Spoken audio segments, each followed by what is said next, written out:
السلام علیکم، Salman traits and farming welcome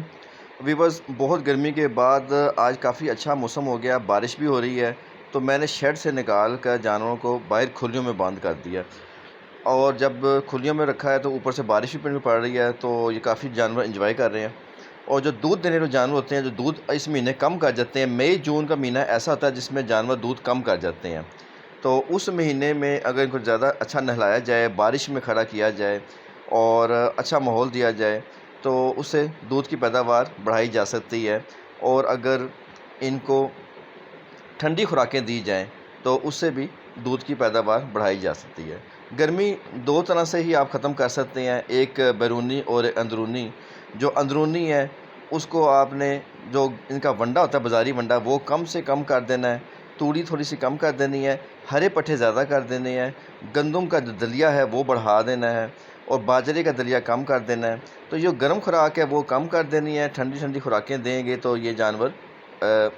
ٹھنڈے رہیں گے اور دودھ بھی بڑھا دیں گے۔ اب جو نیا ڈیری فارم ہے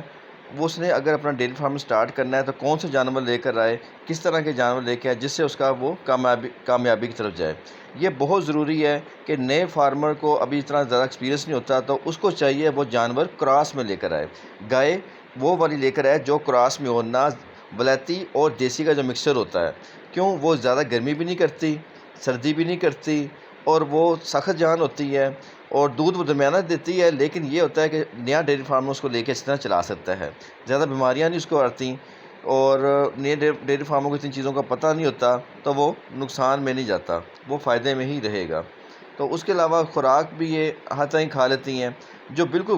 پیور ولایتی ہوتی ہیں وہ بہت گرمی کرتی ہیں، ان کے لیے پروٹوکول کرنے پڑتے ہیں، شاور وغیرہ لگانے پڑتے ہیں، نہلانا پڑتا ہے کئی بار ان کو، اور بہت ٹھنڈی خوراکیں دینی پڑتی ہیں، اچھے ماحول میں رکھنا پڑتا ہے، جو نئے ڈیری فارموں کو پتہ نہیں ہوتا، اور وہ بہت ہی مہنگی گائے کا نقصان کر بیٹھتا ہے اور وہ پھر تنگ آ کے ڈیری فارمنگ ہی چھوڑ دیتا ہے۔ تو بہت بہتر ہے کہ جب وہ نیا ڈیری فارم میں کوئی کام سٹارٹ کرے تو کراس میں جانور لے کر آئے، اور اس سے وہ سیکھ بھی جائے گا اور پھر آہستہ آہستہ وہ اچھی نسل کی بڑھاتا جائے۔ لیکن شروع میں وہ والی نسل نہ لے کے رہے ولایتی، کیونکہ اس کو وہ سنبھالنا، اس کے بہت سے پروٹوکول ہوتے ہیں، وہ ان کو مینیج نہیں کر سکے گا۔ جو ان کے چھوٹے بچے ہوتے ہیں ان کا خاص خیال رکھیں، وہی انکم ہوتی ہے۔ اب وہ دیکھنے چھوٹا ایک بارش ہوئی ہے، جو تھوڑا سا ولایتی قسم کا بچہ ہے وہ ساتھ میں کھڑا ہو گیا، تو بہتر ہے کہ کراس میں جانور جو گرمی سردی برداشت کر سکیں۔ امید کرتے ہیں آج کی ویڈیو آپ کو پسند آئی ہوگی۔ نیکسٹ ویڈیو تک کے لیے اللہ حافظ۔